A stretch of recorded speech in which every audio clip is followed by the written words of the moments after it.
Have you done an interview like this? No, because no one wants to know this. They want me to tell them what the Burr method is. I never get to talk about things that aren't real estate. Everyone wants to know real estate. Right. And I think the perception of me is like, he's really good at real estate. And so let's talk about that. Where I probably think of myself and other people as, I think this way. And as a result of that, I end up good at real estate or I end up good at something else. But like, you're probably not going to learn how to be good at real estate by listening to talk about real estate. It's probably going to be listening to me talk about how I see the world or how I think of things. Because if other people have those same changes, real estate becomes easy.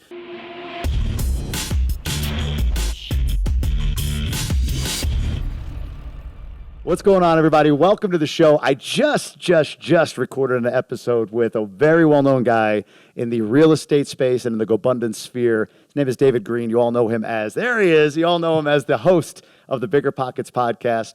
He's obviously a realtor, or he had been a realtor in the past. He's a big-time real estate investor. And what's great about this episode is, real estate was kind of mentioned, but it was in the context of a lot of other bigger concepts. We talked about identity. We talked about hierarchy of needs. We talked about all these incredible ideas and thoughts that I've never heard from David before. So I think you're going to find this to be, actually, I know you're going to find this to be a very unique episode because I asked him, do you ever talk about this stuff? And he said, no, man, people want to ask me how to burr, how to, finance a property, very real estate specific questions, which makes sense. But on this episode, we went a lot deeper than that, including talking about his identity as a podcaster and whether or not he has the sustainability long-term to remain in that role. Wait till you hear that part, which we get to as I catch up with all of his thought process. In fact, you'll have to forgive me in the beginning of this podcast. You're going to see me sort of like deer in headlights because what you're about to see just started. And David was already on, quarter of a mile down the road, and I'm trying to catch up to him. And eventually, I think I finally got there. But you're going to really get a lot of stuff that you don't hear, and I hope you enjoy every second of it. Be sure to subscribe. Give us a rating and review. Would love to hear what you think about this podcast. And, of course, go to Gobundance.com. Make sure you check out the website. Apply for any level of membership. We've got a community for you. But other than that, check out this episode with David Greene. So like you were saying, protection is your first instinct. You're going to be doing that. Yeah. It's a conscious effort if you're trying to actually be present, enjoy. Because that's probably what your wife wants. Is she's like, we finally worked hard to get here. Let's connect. I mean, that's when people say be present, what they're really talking about, I think, is connection. Yeah. But we're like, no, the White Walkers are coming. I need to be building the fort. I need to be training the sword. I need to be finding allies. I need to be preparing. Like, we need archers on the walls, and I need to check in with them. Like, we can't be connecting when the zombies are coming to go kill us. And, like, it's very easy to tell someone, oh, what you need to do is be present. And that drives me nuts when in any group you're in, whether it's Gobundance or something else, when you give someone advice that they probably already know, but you don't address what is stopping them from doing it. So like telling someone you need to be in better shape, you don't want to die early. You're like, oh, okay, yes. But like everyone knows that. There's not a human being alive that's like, I want to be unhealthy. There's something compelling them to get into it, whether it's bad habits, whether it's demons in their past that they haven't dealt with, whether it's like Dr. Kelly was talking about yesterday, stuff from his wife's childhood that makes her be like, my stepdad was abusive to me. I will never let another man do it. So she responds by flipping him off. And then, his response of I'm on my own in this world. I have to figure things out. That's what's driving you to argue. Yeah. And that isn't where the majority of the conversations go. We're just told you're doing it wrong. You should do it right.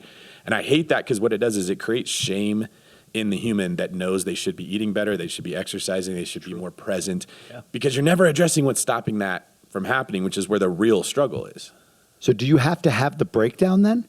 Meaning like, so, or in order to achieve presence without being shamed into, because you're absolutely right. It's like, you should be this way. And I'm the same way. Like if somebody says you shouldn't eat that burger, I'm fucking eating the burger, right? Because like in that moment, like that's what I want. Don't tell me what I'm going to do. Maybe there's some defiance in there, but in order to then have, be present, do I need to, in some ways, break my relationship? Does that have to happen? Is it necessary for that to happen in order for me to achieve presence, in your opinion? When you say break the relationship, what do you mean? Go beyond the brink of whatever's acceptable to my significant other or to anybody's significant other. Like, in other words, am I able, how do I achieve presence? How do I do? Because you're right, it is something you actively have to do. How do I do it without being corrected into it or getting to a point where it breaks and I'm like, oh shit, I got to change my way. It's like, how do I do it before I have the heart attack? How do I eat healthy before I have the heart attack? Or do I have to have the heart attack? No, you can get there. It's probably not going to happen without intervention from someone else, though.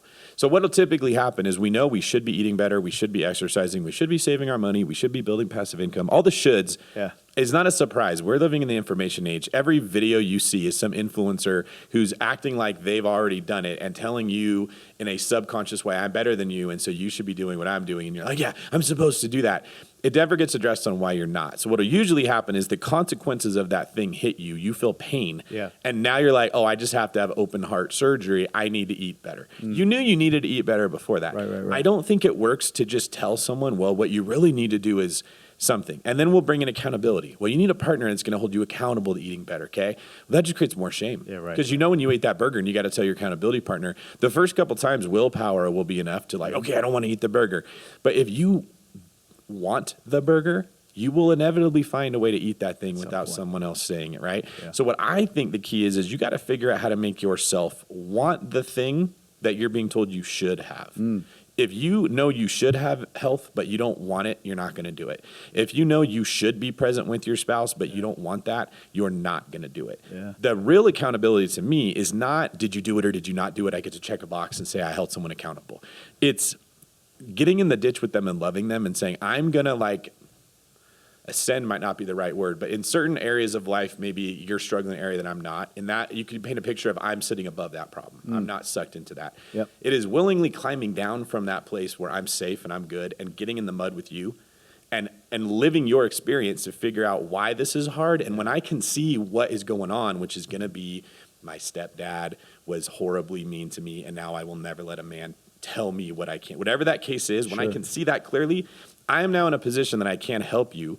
I can help with accountability, and I can actually help let the desires for natural health or natural connection come out. There's something blocking it, is what I guess what I'm getting at. Yeah. That's how you get to the point where you change what you eat before the open heart surgery.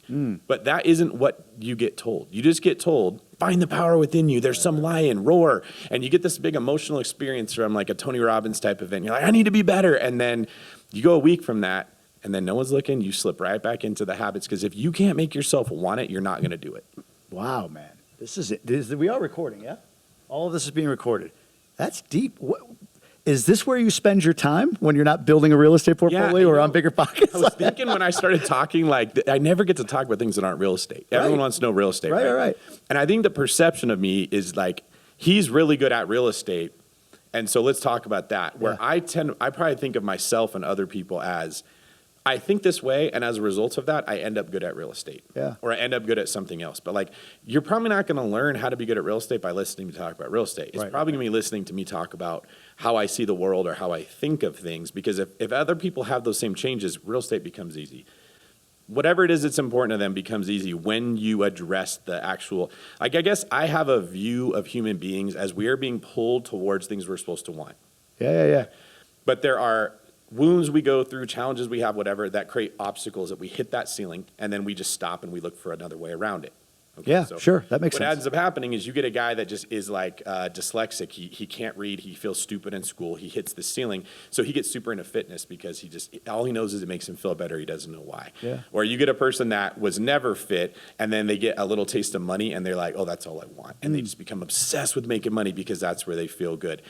Most of the time, the things that we're all celebrating about ourselves are not always amazing achievements. They could actually be like, you have really big biceps because you're skipping leg day every single day. And you're making sure that your legs never show up in pictures, and you're never going snowboarding because your legs are so weak, right? Sure. You're just only showing up in areas where your biceps are going to be shown, to use that analogy. And like, we end up celebrating the guy with the big biceps. Teach us how to get big biceps. And then now his whole identity is wrapped up in the biceps. He's never going to go do leg day.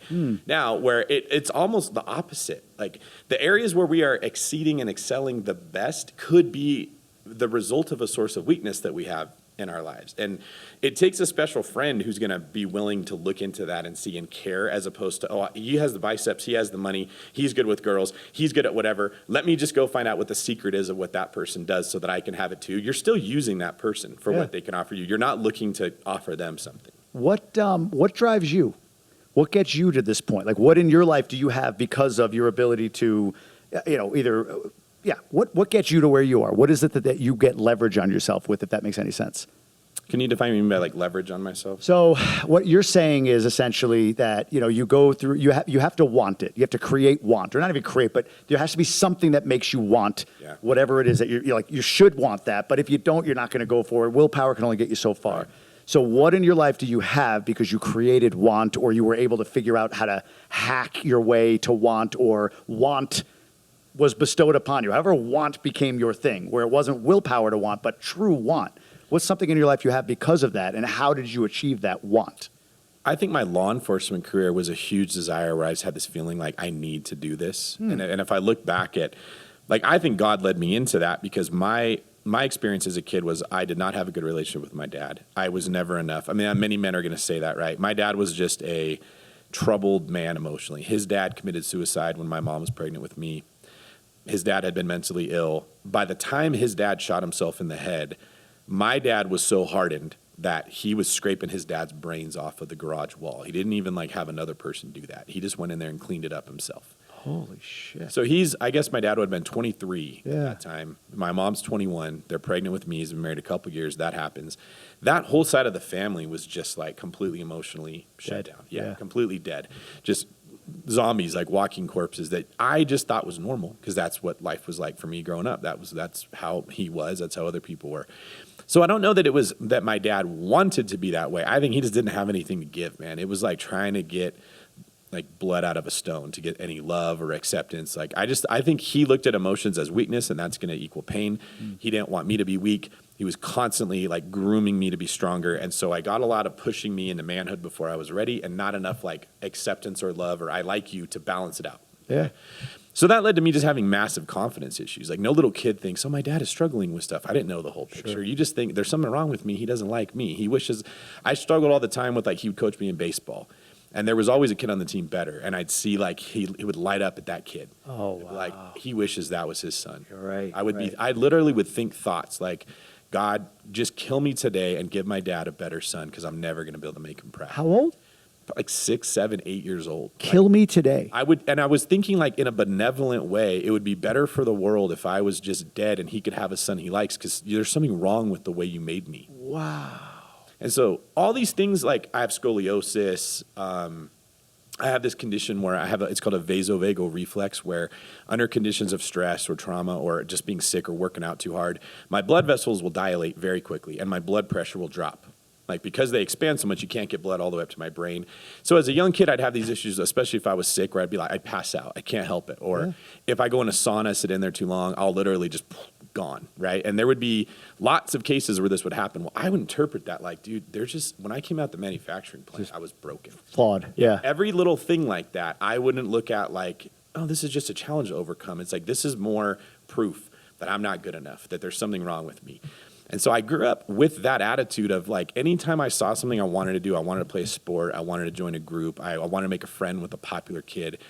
I always had a feeling like, well, I don't deserve that. So I got to go above and beyond to prove why I'm worth whatever. Well, no one likes the kid that's trying super hard to be True. Like that's the worst way. It's the awkward kid, right? Horrible. Like, high five me. High five. Yes, Everybody. Yeah. Or like you're just kissing someone's butt. Right. The first thing when you don't respect yourself, it gives people a message, I don't have to respect you either.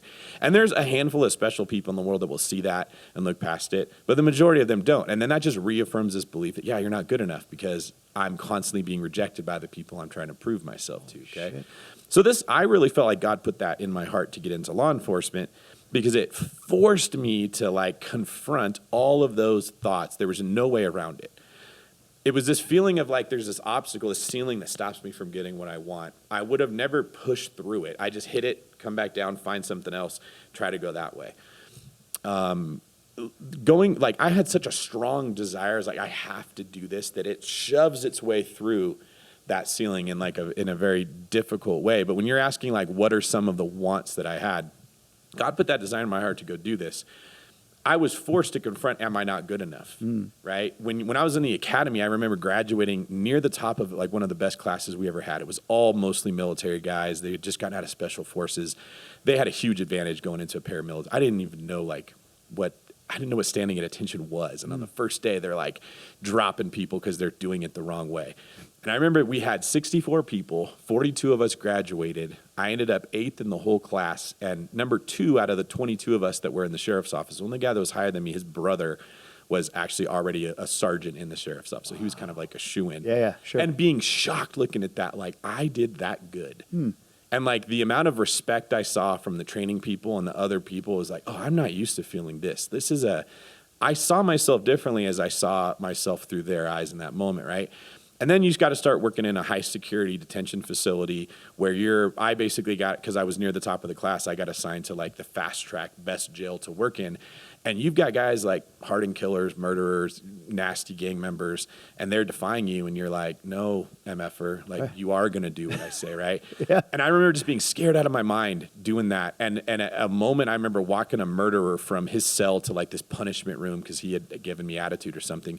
And it was going through my head like, this guy, I'm basically like making this murderer my bitch. Like, I can't believe this is what my life has turned into. Like, who is this guy that is looking these guys in the eye, like right in the lion's den? This is a high for you, though. Absolutely. Right? Not like, oh my God, this is so sad. But like, no. Holy fuck, this is me. I should have made it sound like that. I was like, I can't believe that I've become this strong of a man. No, that's what I mean. I don't mean like, I take people down, but like that you've gone from. No, it wasn't a shameful thing at all. Right. I thought I was not good enough to ever be this man. Sure. And I'm like, a new identity was forming, right? And that's where a lot of the depression and the lack of confidence and all the other things we struggle with, those, you could call them ceilings, they didn't go away because I just said, I affirm myself that I am a good person or I'm a strong man. They went away when I got in the arena and I actually saw victory in these areas and a new identity was formed as I am not afraid. They're going to be afraid of me. Yeah. They may be crazy. I will be crazier. I will outsmart, outwit, whatever it is. The criminal is like, I'm not going to live my life in fear. And it like opened up all these doors for other things to happen. So when we talk about what were some of the desires you had that helped you to move forward, I think all of us, especially like I can relate to the male struggle more. We already have them. Okay. Our identity is that we don't believe that we could be that. Or that's in the cards for us, right? And that was formed at a young age, childhood, teenage years. It could be something as simple as you asked out the first girl you liked and she laughed at you. Sure. And you're like, I will never do that again. Like your identity is now, I'm not a guy who's good with girls. Right. And you will carry that for the next 60 years of your life and you will act as that person, continually reinforcing it. I think the key is doing things that force you to challenge the identity that you're carrying. Doing things that force you to challenge the identity that you're carrying? And that's where friends can really step in to help because like you will have a guy in this group that you know very well and you'll see him struggle and you'll have this feeling like, why does he's so smart. Why does that guy think he can't do this? Or that person is so driven. Why are they carrying around an extra 40 pounds? Like it just doesn't make sense how they are so good in this area of life and not in that. They probably have a wound in this area that they're struggling with that they don't see, but we can, right? And that's what true friendship is or brotherhood is when I see you more clearly than you see you. I see the flaw in your identity, and I don't let you just believe that you're not good enough. That's right? real accountability. That's exactly what I mean. Like that's what the statement I made a minute ago about challenging your identity. Sometimes you need another person to do that. Yeah. What is there well, let me go back 1 second because this is in my head. When you went through your teenage years or preteen years or whatever, did benevolent Lord take me ever turn into depressive suicide ideation for you? I mean, it sounds like that's an easy path there. I had suicidal thoughts the whole time. In your teens? Even before that, as a young kid and then into preteen and into teenage years. How did you overcome that? Was it just never, I don't know. Yeah, how'd you overcome that? Or what kept you going? That's a good point. I think knowing that doing that would have hurt my mom, there was like always just enough of a pilot light of hope that in those bad times, I was like, the reason I would do that would be to make the world a better place because getting rid of me would make the world a better place, right? But there's another option. I could be a better me. And I think what happened is under the weight of that, like either you kill yourself to make the world a better place or you become a better you to make the world a better place. That iron will that I'm going to do this, like it forces you to almost like strengthen those muscles. Yeah, sure. If you're going to get through it, right? And I became a very stubborn person. Like to this day, there's a lot of people that would say, like, you can't make David do anything. You can make him want to, or he's not going to do it, right? And it's not always bad. In many areas, that can be a positive. In other areas, it can be a struggle. But I think that's where that came from, was that, like, if I don't improve and I don't fix this stuff, I'm going to end up committing suicide. Where has being stubborn been a struggle for you? Where in your life is there emptiness or lack or whatever because you're stubborn? I think like carrying around extra weight for a long time. I was very skinny when I was younger. I developed a complex about just because skinny equals weak, and I always felt weak in front of my dad, so I hated how skinny I was. I never looked at it like, oh, I'm fit. I was like, I'm not a man. I'm a skinny guy. And then I got bigger, and then when he died, I went into a terrible cycle of depression because I just was like, it's too late to ever make him proud. It was terrible. I was 27 when my dad say you were still a police officer. Yeah. And so I ended up just giving up on life in a lot of ways, eating a ton of food. It wasn't long after that I ended up, probably a couple years after that, I got involved with Gobundance. I was very overweight, and I knew it wasn't good. I wouldn't have ever argued and been like, there's nothing wrong with it. I just didn't care enough to want to change it, right? My stubbornness, there was people that were like, yeah, do you want to get, like, they'd kind of hint at, do you care about fitness more? I was like, you would have had to take a jackhammer to me to get me to care enough to actually confront it, right? That's an area where the stubbornness was not helping. Sure. Yeah. You mentioned about, somebody helping you or seeing the identity shift in you that you need and challenging your identity or helping you challenge your identity. You're a cop for how long? How many years were you a cop? I started when I was about 25, and I did it until I was probably 35 or so, about 10 years. Where did real estate come in, and where was that push? Was that somebody challenging you, or was it just something organically that grew? I fell into it accidentally. What do you mean? So Tim Rhode had kind of recruited me to work for him as a prospector. That's how I know about Gobundance at all, was my relationship with Tim. He was local an agent to you, right? Yeah. And he was like a celebrity in town. He had commercials on TV. You'd seen this guy. So he calls me and he's like, hey, I heard about what a hard worker you are. I'm just curious if you want to come work for me. And I was like, the guy on TV is asking me to come work for him. Yes. I was like, what do you want to do? He's like, well, I'm looking for a prospector. I had no idea what that meant. Sure. That's a guy that gets gold out of the ground. I'm like, okay. So I go to his house to meet. What he wanted was a cold caller. I'm just sitting there calling people and talking to them. Like, for my personality, it was the worst thing ever. I hated doing that. But I still did it anyways, right? I did that for Tim. I helped him get some like flips under contract, and he was buying all these properties that were going into default before he could. And then I just hit like a depressing point in my life where I couldn't do that and work in restaurants and go to school. So I ended up dropping that off. But Tim, just being the amazing freaking salt of the earth guy that he is, he stayed in touch with me all those years. He wasn't like, you quit on me. How could you? He just was such a good guy. And so I had a friend that was moving away to go to Bible college. I had been a deputy for maybe a year or two. I was very good at saving money before I got into real estate. Sure. When I graduated college, I had my car paid for, my school paid for, and $100,000 in the bank. Because I just went to work at a restaurant like every single night and saved that money. So I had a big chunk of money, and then I had worked overtime as a deputy, so I had some money there. The market collapses in 2009. My buddy's got a house in contract. He's moving to go to Bible college. He's going to lose his earnest money. And I just was like, well, why don't I go look at it? Maybe I'll buy it and they'll give you back your earnest money. That's how I ended up buying my first property. That's cool. Zero intention. I didn't sit down and journal out and say, this is where I want my life to go. I fell into it backwards completely. What happened is after that first house and I went through the trials of trying to figure out how to do it, I would have sold it and never did it again because the experience was bad. I just couldn't because the market hadn't corrected yet. Then my mom the next year said, hey, there's a house down the street. Do you think you might want to buy that, just as a mom who wants her son to live close, right? Yeah. So I ended up buying it, but I didn't move into it. I made it a rental property. And she it wasn't super thrilled. Well, that's not the point, right? Yeah. So I've got 2 houses. I hire a better property manager. I'm like, oh, this is way easier when you get a better person. But I still was like, this is just a place to stick money, right? Then my grandmother died. That was my dad's mom. She died about a year after him. No, a year before him. Before your father. Yeah. And then I ended up buying her house from the family. And the next thing you know, I've got 3 houses and my identity shifts. I'm a real estate investor. It's who I am. That's interesting. And I got very serious about saving money, working overtime, buying houses. Like something just clicked. Like, this is just what I do. I talked about it. People started to see me as the real estate investing guy. I was like, now you see these 24-year-olds that are buying real estate all the time. We didn't have podcasts. We didn't have YouTube. No one thought about buying a house unless they just got married. They were going to have a kid or something, right? Yeah. So it was weird to be 26 years old, 27 years old, and have a couple houses, especially in the cop world. Like, that was not a thing that was happening. So my identity just started to form in this way, and then I got really serious about buying real estate. But again, it wasn't like I just sat down and said, I should do this.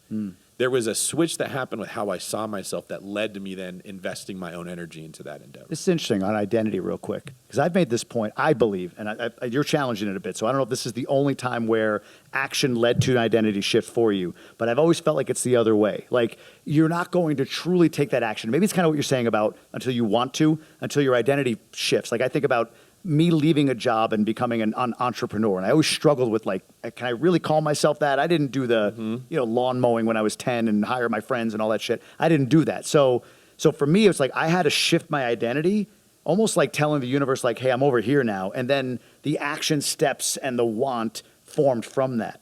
Is that your experience typically, or are you more, no, actually action creates identity for me? I don't think you will identify as anything that you don't have a love for. Can you tell me anything that you say, this is part of my identity, that you just don't love it? No. That's a great point. Identity isn't will. You don't just will yourself into it. It doesn't work, right? As you fall in love with this thing, you begin to build an identity around what that is. So you see a lot of people, obviously they'll say, I am a father. I don't hear the guys that I was arresting as cops that hadn't seen their kids for 7 years. They did not identify as a father.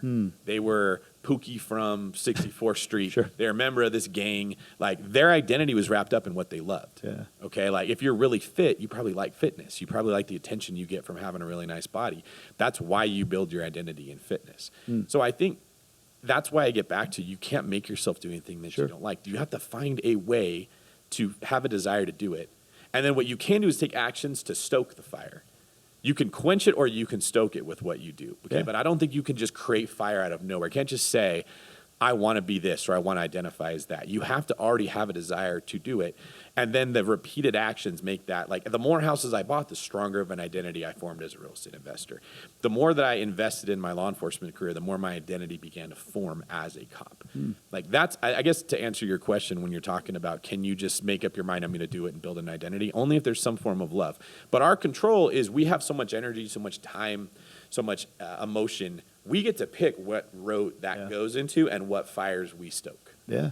What's your identity beyond real estate investor? Oh, man, that's a really good one. I think I am, well, a Christian would be like the biggest identity, right? And like, not in the sense of I ascribe to a certain set of religious rules. Like, that's a big issue, I think, in our world, is we will throw words around without defining what we mean by them. Christian, you're saying a faith in Christ, yes, not an allegiance to some specific church or entity, that's correct? That's exactly right. And not I check, like, when it's almost like you grow up in certain environments, like if you grow up in a bad neighborhood, you probably have to pick a gang.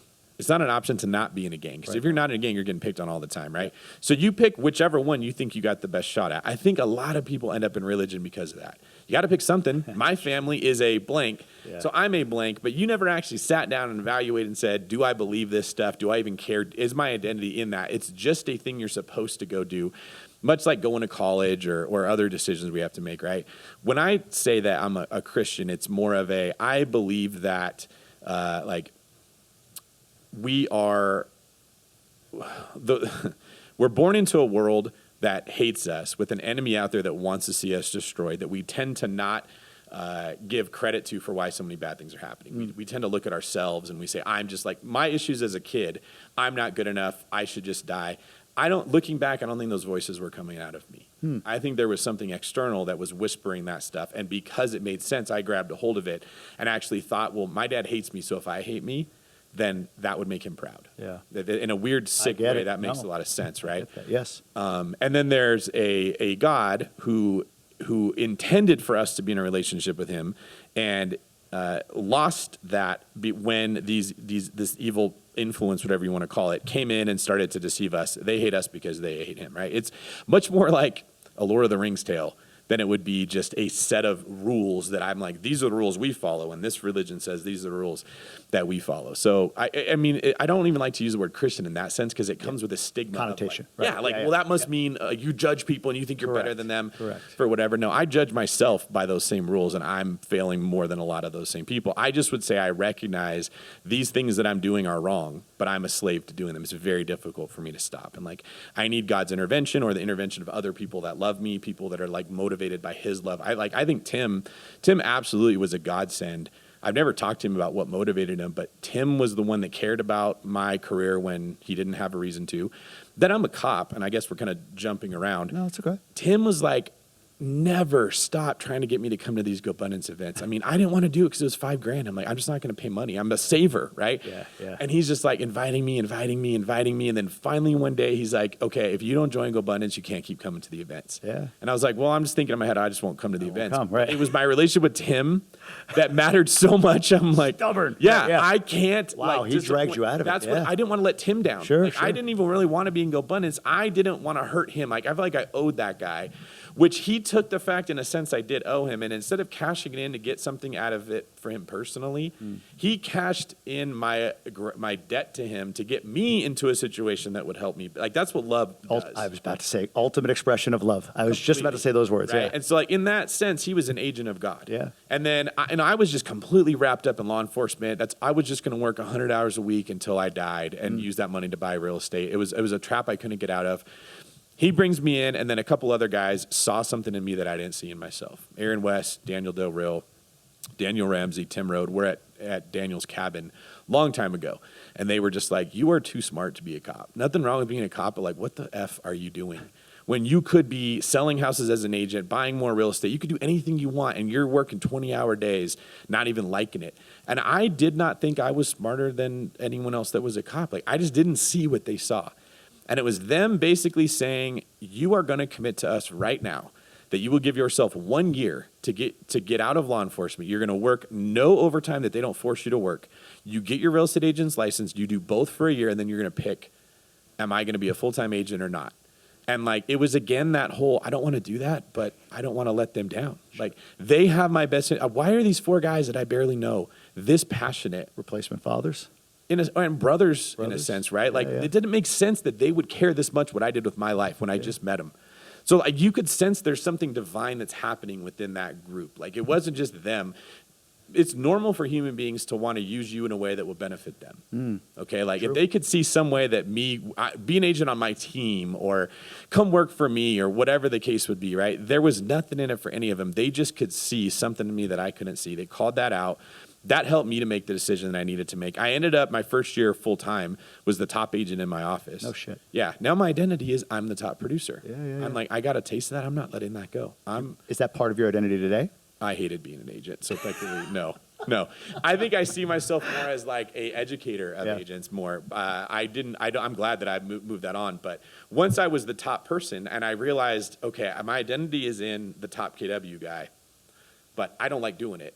Instead of just letting it go, I was like, well, how do I build a team? So because I do like that. I like educating the people. I like training them. I like coaching them. Then I became one of the top teams within Keller Williams, right? So the identity shifts, I guess. It's not like you pick this or that. Right. Like, oftentimes you start off with an identity as a salesperson, which turns into a real estate agent, which turns into a business person, which turns into an educator, and it gets more refined at every stage. Yeah, you learn the elements of what you're doing that you best identify with or you want to do right as you go. You know, it's not like people do that, especially when they want to quit their job. Their whole thing, I just spent 5 days with people talking about this. It's like the fear is, what am I going to do? Because whatever I choose, I got to stick with. That's kind of the W-2 mindset, right? I've been this for 20 years, so the next 20, and it's like, actually, the thing you do is version 1.0. And shortly after that, you're going to be at version 6.0, 7.0 as you figure out, as you navigate the waters, if you will. Do you identify as a podcaster and influencer? I don't identify as an influencer, and that's like almost a problem in that space. I was going to ask you about this, yeah. Because I think if I did identify as one, I would be way more successful. I would put more time into making content. I'd make more sensationalized content that gets more views. I'd be having the conversations that all those people in my space have. Why don't you? Oh, that is a really good question. My heart is not in that. Like, a lot of it, my heart is in helping people sound so cheesy at it. Well, your heart's in education, you said, right? Educating agents at least. But in this phase, do you not see it as education? Or in this space, I should say, do you not see it as education? Education is still really broad. I guess a more accurate way is my heart is in helping people pursue excellence.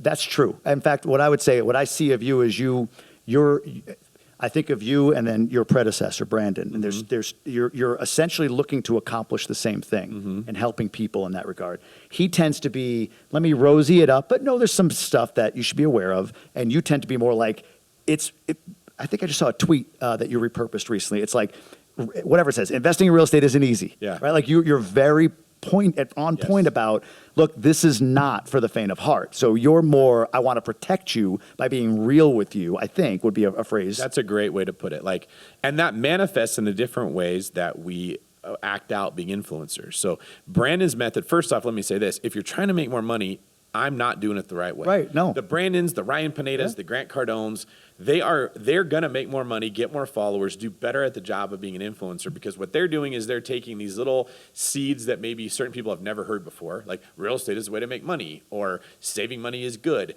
And they're putting that message in this really tasty package that you're going to be drawn towards. Okay. I'm much more geared towards, like, I'm not going to water it down so much that more people are going to want it, right? Yeah. I'm almost more geared towards the people that are already in that space and they can't figure out why it's not working, where I'm going to punch right into the gut. And that's why, like I was telling you, I'm more interested in discussing why you're not doing better at what your goals are than telling you to make goals. And I don't know that I'm saying I'm right and they're wrong. Like, my heart is just in a different place. And I will probably, with where my heart is, never be an incredible influencer. I'm never going to be, a great analogy is Brandon's a light bulb. He can get everyone to see him. His energy is spread and everyone can see it and benefit. Yep. I'm like a laser. Yeah. I'm going to pierce through very difficult obstacles, but most of the world will never even see what's going on. Like, my energy is usually much more concentrated than the influencers that have a gift for being appealing to masses of people. Are you uncomfortable with your influence, with your celebrity? In a lot of ways I am. I think in a lot of ways I'm like, I know at any minute, like, the musical chairs could end. How so? Well, first off, tell me a famous real estate investing guru from 6 years ago. Grant Cardone. He's the only one. Yeah. Why is Grant Cardone still relevant 6 years? Is he educating people on how to buy real estate? Nah. He's raising money to buy his own real estate. Right, that's true. And he's just become this, like, grandiose personality. He's the only one that anyone can remember from 6 years ago. And I'm never going to be a Grant Cardone.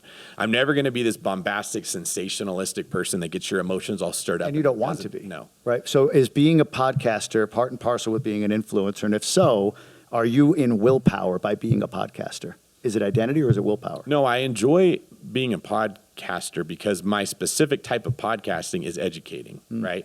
Or it's getting to the root of this story and pulling out the 3 things that someone can actually take and go apply right away. But I'm not ignorant. Like, I am only able to be a podcaster because BiggerPockets does all the producing. Sure. They're choosing the guests. They're editing the show. I don't have that heart to want to, like, sit and film for 12 hours and then edit what I just made and then look at the analytics and say, what did people want to watch? And then think, okay, they want more of this, so let me make a more clickbaity title to get more people. I look at that like people would lose credibility for me as a man if I was making these are the huge things to look out for, and then you watch the video. Why would you lose credibility? Where does that come from? Because when I watch a video like that and someone puts a title in there like, here's how I made $1 million, and then what I see is not something anyone else can actually go do, I lose respect for the person that made the video. Like, if you talk to me that way in real life, David, join this group. You're going to be a millionaire in a year. This is the secret to doing it. And I get here and you're like, okay, you need to go door knocking every day on 100 doors and say this script. And, like, no one's going to do that. Right. They wanted to be a millionaire, or they would like to be a millionaire. They don't want to be a millionaire. They're not going to do the work, right? Yeah. A lot of what makes you big in that space is this big promise that you're offering that people then go give you their attention or their likes or their money or whatever it is to get a result that you're not going to be able to deliver on. I don't talk to someone like that in my normal life. If you were like, hey, David, I want to be really good at jujitsu or something, right? And you said, I'm willing to do it like once a month for the next 3 years, and I need to be a black belt. Like, I would just say, don't do this. Like, that is not what this is like. Like, this is what you actually have to do if you want to be good at it. The people who are going to sell the jujitsu memberships are like, great, sign right up. Like, let's get your money, and let's hope that you forget that we're even on an auto pay. It's a form of personality that doesn't, I don't think, translate well into being an influencer, but it works specifically within the BiggerPockets environment. Has anybody violated that with you? Like, has Brandon ever crossed that line? As far as the rosy, sunny, clickbaity sort of stuff, because he's a marketer, right? So he's putting content out like that. So you know him, so you know who he is, so you don't have that belief as a faith-based human. He's a faith-based human, that he has an ill intent. But has his content ever crossed that line for you? No, because I don't think Brandon's ever made promises he didn't deliver on. Fair. I think Brandon's we make content like how our personalities are. It's such an amplification. That's true. Right? Yeah. Brandon is a person who is just this, like, big, warm, loving, encouraging person who will figure it out as he gets there. Yeah. I'm not a jump out of the plane and build your parachute on the way down person. Yeah. Right? I could not in good conscience make content like what Brandon does. Makes sense. Because I don't see the world from the way he does. Everything I did was calculated and strategic, and I lined up the dominoes, and like I can teach people how to do that, right? I think the difference between Brandon and I would probably be he sees that as a business person, you're better off to do it the way he does it. And I think he's 100% right. I'm probably a better complement to a Brandon. Like we are better. It's better to pair me. BiggerPockets functions in the same way. Yeah. They're this huge, huge light that everyone's drawn to. Then you get there and you're like, not quite. You find David Greene and you're like, I like that guy. Right. I'm not going to draw the people in. But like when I was partnered with Brandon, I think what made it magical was he would bring you in and then I would grab you when you were there.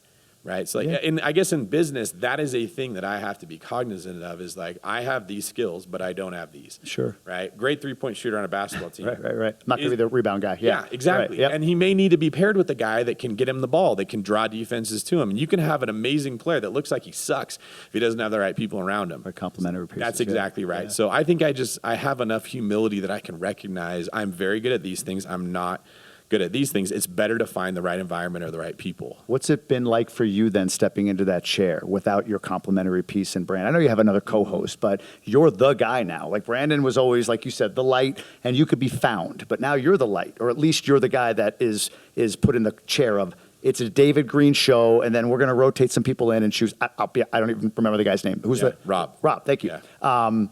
What's that like for you? What's that been like for you? It's been like a weightlifter that's trying to learn yoga. It has been painful, stretchy, like not easy, probably good in a lot of ways. What's the painful part for you? I don't bend that well. Like I am not a human being that naturally wants to get out there and be encouraging and like, we can do this. But you need to be though? I think in that seat, yeah. Like I think when people are listening to that podcast, they want to know, they want to listen to someone that makes them believe they could do it too. Are you hearing feedback that they're not getting that from you, or that the audience isn't getting that from you? Is that something that people are saying like, hey, where's the positive light in this? I'm getting it more negative or... No, because I think I've adjusted quite a bit to try to play that role within the podcast. It's just exhausting. Is that going to create willpower? Is this long-term then for you? I think it kind of like rounds me out a little bit. Just like I'll never be a great yogi, but I can be more flexible than I was when I first started it. Is this something you can sustain long-term? Probably not. What does that mean? Yeah, I don't know that yet. I don't know what that's going to look like, right? But I don't know how it would work out, but you have to be true to yourself. I can only say something on the podcast I believe, right? It's like one area where I noticed not really conflict between Brandon and I, but maybe 5 years ago, 10 years ago, it was so easy to buy real estate. No one knew about it. It was a big secret. There weren't very many podcasts. The handful that were out there, no one was listening to. Okay. So he could tell someone, quit your job, go full-time in real estate investing, you'll figure it out. And it would probably work because it wasn't about, can you find a good deal? Of all the deals out there, what's the best one? Okay. Now it's like, there literally aren't deals that will make money. Right. It's that competitive, right? So as I look at the same landscape, I don't think it's good advice to tell people to quit their job and go full-time in real estate investing. I think that it's actually better advice to say, supplement your wealth building with real estate as instead of make it your foundation, right? Better advice is pursue excellence at the job you have. Are you giving your best every day at work? Are you being a great steward of the money that you have coming in, right? Like, are you serving your boss the way that you would want to be served, or serving your client the way you'd want to be served? And if not, what is it that's in you that stops you from doing it? What are the obstacles that are keeping you from greatness? And are you actually going to challenge those? And I find as people take that path, the doors to get into real estate investing start to open up. The rich get richer. Sure. Okay. That is an area where who knows how long BiggerPockets is going to want me preaching that message, because I don't know that, like right now they're fine with it. Leadership probably aligns with what I'm saying. Leadership could change. They could have a decision about this new course they want to offer, or product they want to offer, where they need people to want to quit their job and go full-time in real estate investing. I don't own the company, so you have to recognize, like, it's not about me. I'm here to serve them. And if it gets to the point where my beliefs are getting in the way of where they want to take things, that would put me in that position where I don't know what I would do yet. Why even do the podcast in the first place? Why is it something that you said, you know what, yes, this is a good opportunity for me? I mean, there's some obvious stuff, like, you become a thought leader. Was raising capital in your mind? Was building a brand? Doesn't sound like it was in your mind, but like, why even go into that space given that your personality isn't maybe naturally fitted for that? It was sort of like whoever's in that seat is wildly influential. Okay. Everyone's listening to them, and they're not just hearing about real estate. We are the filter that information gets to them through. Okay, so if you put Grant Cardone in that seat, he's going to filter the information much differently than if you put me or you put someone else. So it felt like many people could be led astray, or many people could be put on a good path if I'm in that position, right? Like I will frequently take, David, how do I get 9 duplexes so I can retire in 2 years question? And I will move that into, well, what's motivating you to want to retire in 2 years? And like, why do you want that? Or you just have been told by other people you're supposed to want to do it, right? Yeah. Do you suck at your job and you don't like someone telling you what to do? So you think that real estate's a magic pill that's going to get you out of that position? Because if that's the case, you probably have some demons from lack of like not liking authority or having an authority figure in your life that was abusive that you now just like have carried that around forever. And your desire to get out of the full-time job is indicative of a bigger issue that you have, right? Like from that position, there's quite a bit of influence that I can steer conversations into more of the psychological realm, the personal realm, like the stuff that we're learning about here versus the Grant Cardones that are just like, you know what? Don't do that. Give me your money and I'll invest it for you instead, right? Because that's probably what would happen if somebody else was in that. So you feel a responsibility in this way to be influential. Yes. But it's interesting. So the medium of podcasting, you feel the responsibility of influence. But in the brand building, social media world, that's just not the medium you feel the responsibility of influence. There's indirect benefits that come from it. Like I build credibility with people because they hear me talk. So that's going to help. They're going to be more likely to choose my real estate team or the one brokerage, our loan company, or like whatever other businesses that I have. The recent revelation I've had was I thought the goal was host the podcast, build businesses to push the thing, and that's my job. And in building the businesses, I realized I don't want an identity in this. It is not my thing. I don't enjoy the conflict with the partners that I have. I don't enjoy the constant worry about people came to me with this like pie in the sky hope, and then they got disappointed by somebody down the line that doesn't have the same zeal as I do, and like the hurt feelings and broken trust that you have from the people, like that's very difficult to try to deal with. So I don't know what the answer is, what I'm going to get into, but I'm praying and I'm thinking about, okay, these businesses could be a passive thing that happens. It can't be where I build my identity. I still see an identity as educating people on real estate, and by that it's almost issuing the warning that the White Walkers are coming, and you need to get very serious about how you're going to prepare for that. So your tactic, or not, tactic is the wrong word. That feels more intentional. Approach, maybe. Your approach is, I don't know, tell me if I'm wrong, encouragement through discouragement. In a sense, yeah. And all with the goal of if you get serious about addressing your finances, it will open up doors about your personal life. That's really all that matters. Yeah. Like if you believe in the afterlife, all that matters in this world is who we are that goes into it. You leave all your money behind, okay? Like, of course we're going to want wealth and health and all the things Gobundance teaches, but like once you're dead, all of that is gone, right? So I love money. I love fitness. I love jujitsu because it exposes all the effed up things in me that gives me the opportunity to improve those. And then I become a better person. And then the version of me that's going to be moving on to the next life is going to be a better version than where I am. Wow, man. And even if you don't believe in the afterlife, the version of you that you are is going to make you show up better in your marriage, better in your friendships, better in everything. And you almost don't have to worry about getting all the technical details right of should I be journaling and what should I be doing? How much of it should I do? And it happens because the version of you that you are is going into these situations in a healthier way. Like I love money because it is a reflection of our habits and our habits are born of our identity and who we are. People that save money easily do so for a reason. People that can't save money do so for a reason. Sure. Like it exposes the things that we go through most of our life never really, in the same way that relationships do. I'm sure when you got married, you realized things about you that you never. Just moving in with her. Moving in with her, I realized things about me. It's like a mirror, right? Where like you're now issues that are reflected. I've noticed that the more that you achieve, the higher you get in life. Dave Osborne was just talking about this last night. Perfect example. He was saying it's nice to be worth $200 million because it affords you the luxury of pontificating about the meaning of life. And when you're the dude who's just like working in the coal mine, you do not know what demons you're carrying around with you because you're just focused on not dying that day. How am I going to put food on the table? As you move up Maslow's hierarchy of needs, huge. opens up these doors of these spiritual matters that I think are very important, right? Like that's why I'm addicted to telling people to pursue success. It's not to get everything you want and then just become a hedonist. Because as you get more things, it opens up these doors about like deep, deep things of yourself that I believe God in heaven as a father cares about from his kids. Yeah, it's funny. On that point of Maslow's hierarchy of needs, living in the Dominican is like a complete perspective shift because not that it doesn't exist, but you don't see depression. And my wife and I, she's from there originally. She's like, they don't have time to be depressed, right? Like there, it's survival. It's if I don't do today, then I don't get food. I don't eat. I don't have shelter. We have a 9-year-old boy.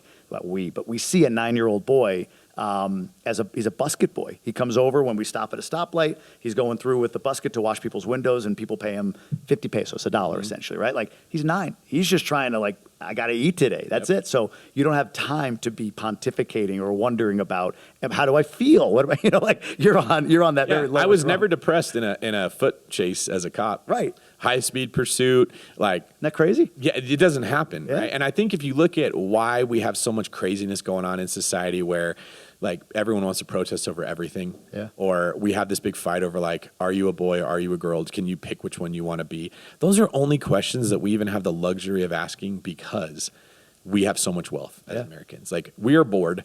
We've conquered most of the enemies of poverty and tigers out there wanting to kill us.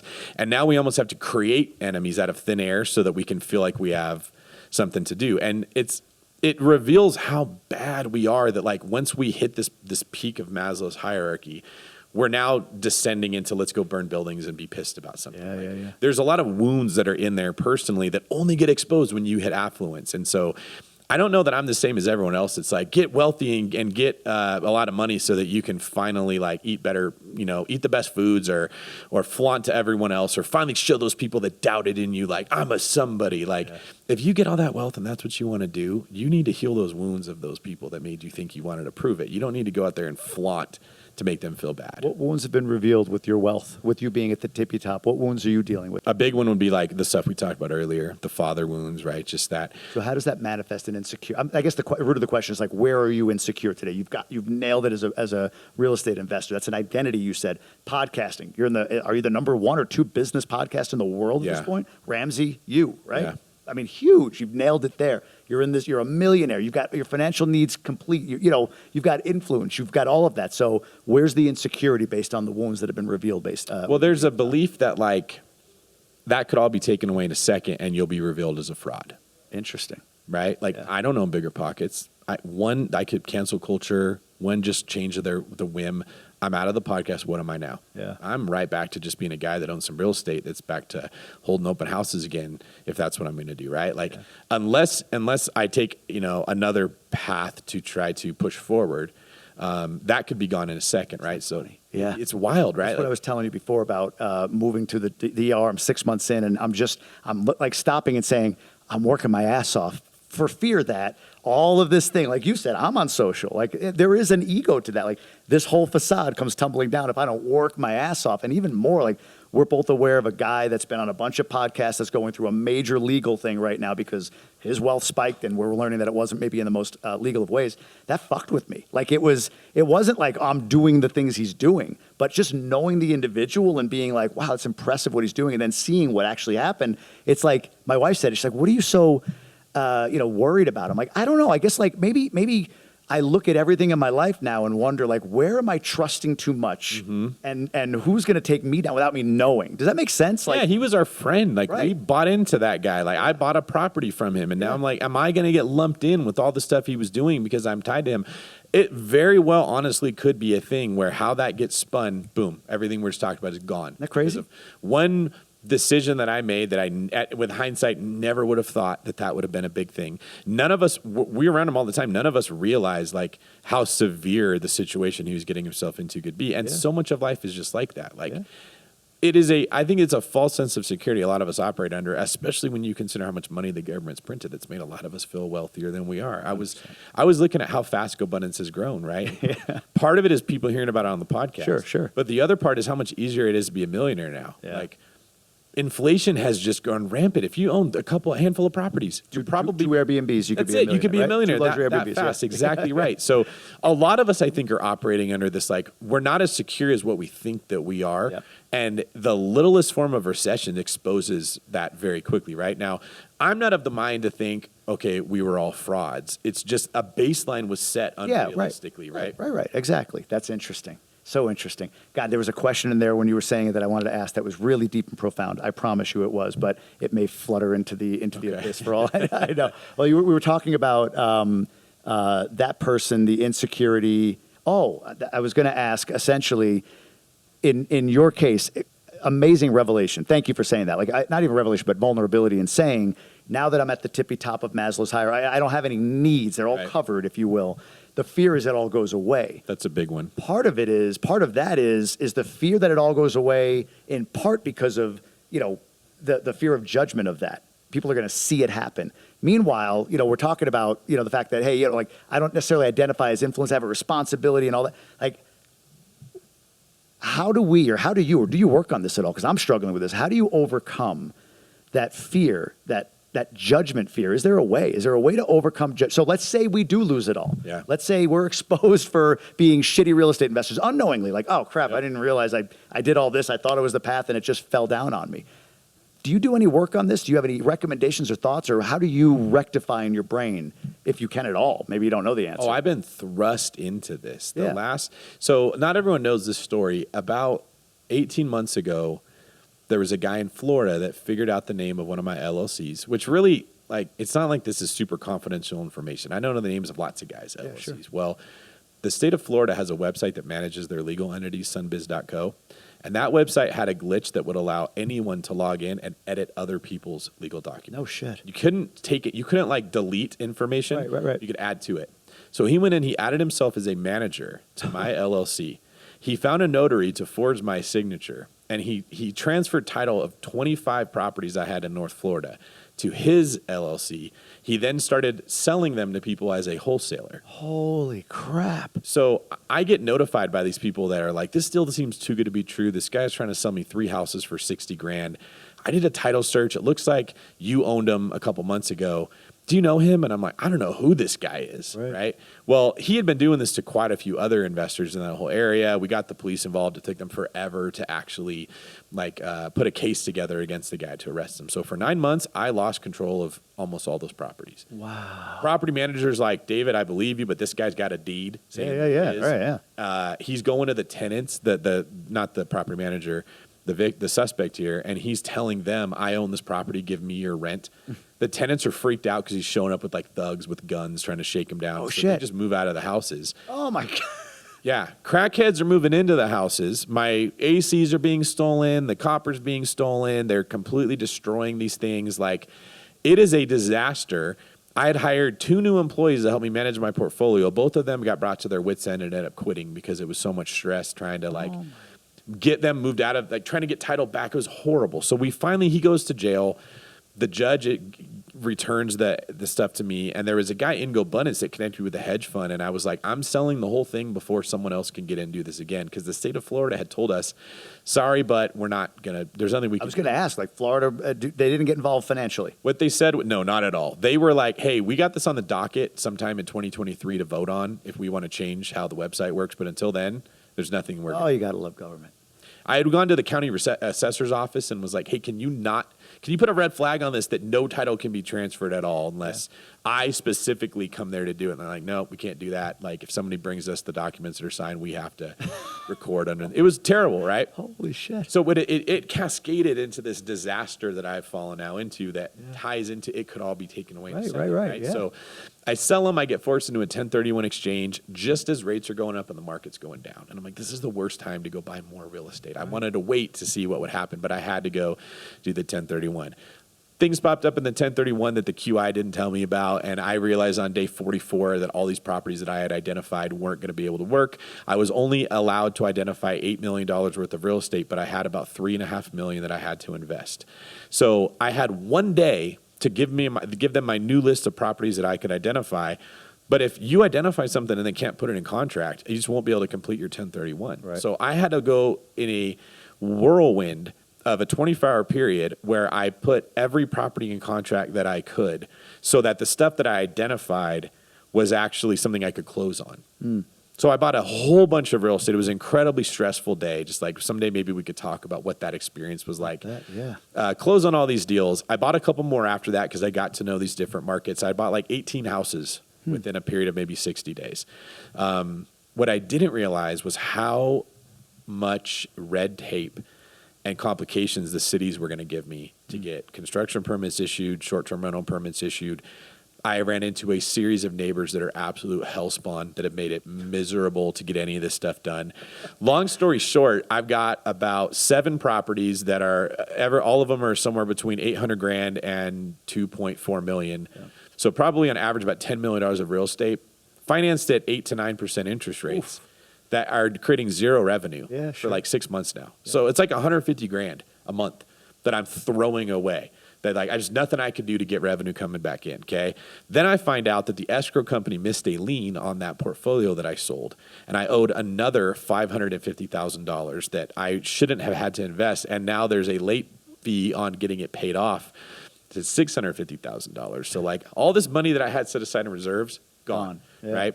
And then I could keep giving you stories. I had a pipe burst in one of these properties. I bought it from the guy that owns the Atlanta Hawks. Property sitting in about a foot of water for a week. Completely destroyed floors, subfloors. The guy I interviewed in Austin that owns the Atlanta Hawks, or a different guy?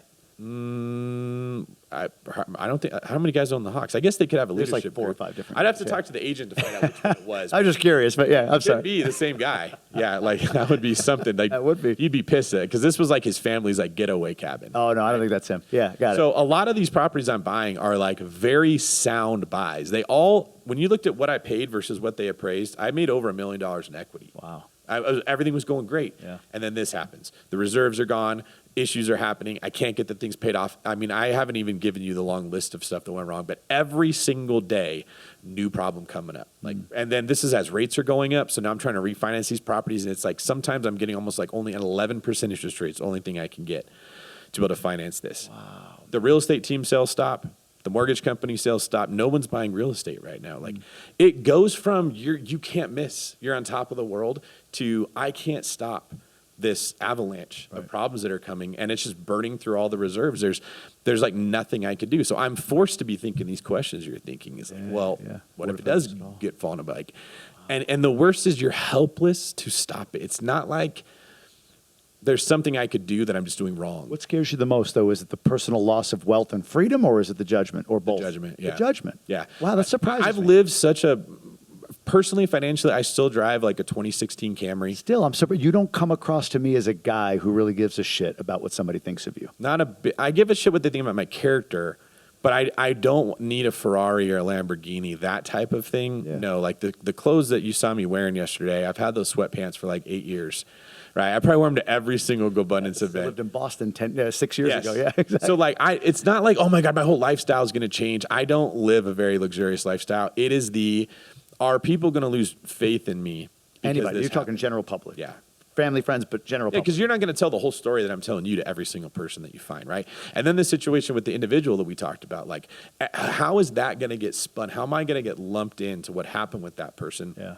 And how am I going to like manage this asset that I bought from him, assuming he was going to be there to help me figure this thing out? Well, now we're not talking to that person, right? Like, and there wasn't a decision I made that was like, this was a really dumb thing. I slept with another guy's wife. No. Some site had a glitch and someone took advantage, right?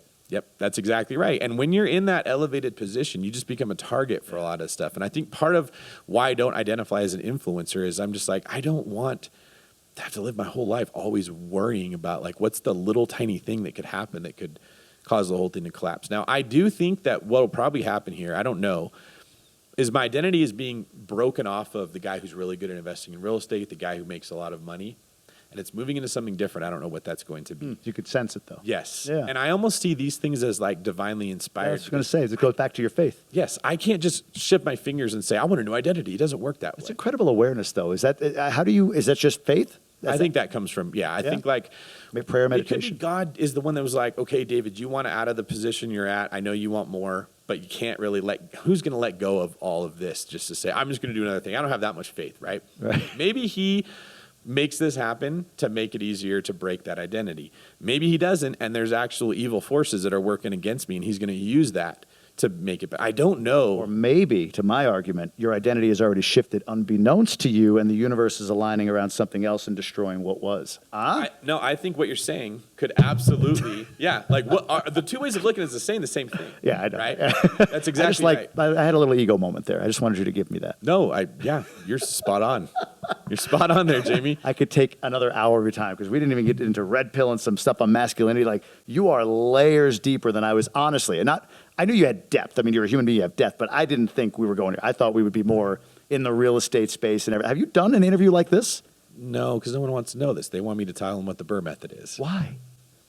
I think it's because the person sees the guy with the big biceps and they just like, well, how do I get biceps? That's all people really care about, right? Circle it back. Let me ask you this just in wrapping up. You've been a member of Gobundance for years now. Yeah. 6, 5? I was with basically the first year that they had that group. I wasn't there, but I was in the year after. Okay. So why do you keep coming back? The friends. Yeah. Yeah. Like some of my best friends are in this group. The only time I'd see them would be at an event like this. And a lot of them look up to me. Yeah. They're going through similar situations what I'm describing, but they don't want to say that because there's shame. You're going to be down upon. Everyone else is measuring how much their net worth grew by. Yeah. Well, now we're actually coming into an era where it might be like it only shrunk by $250,000 this year. Like with a lot of guys should be losing stuff on their net worth. And so looking for ways to encourage them, it probably means more coming from me than if it was like a guy that they just met in the group and they sit down at the table and they're like, well, what's going on in your life, right? They're not going to want to open up and share. Sharing your L's, sharing what's happening, like it will free. Just like you heard Pat what he shared about the the OCD diagnosis.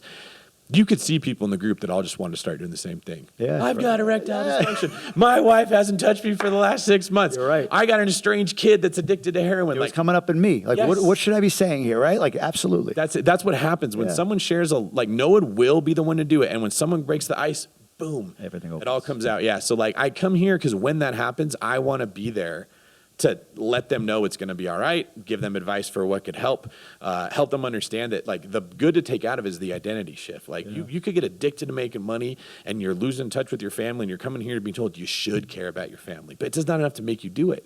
And then you get a chink in the armor and you're like, oh, this doesn't feel so good anymore. Yeah. It makes it a whole lot easier to pay attention to those other things now. Wow, man. Yeah, you're right about that with Pat.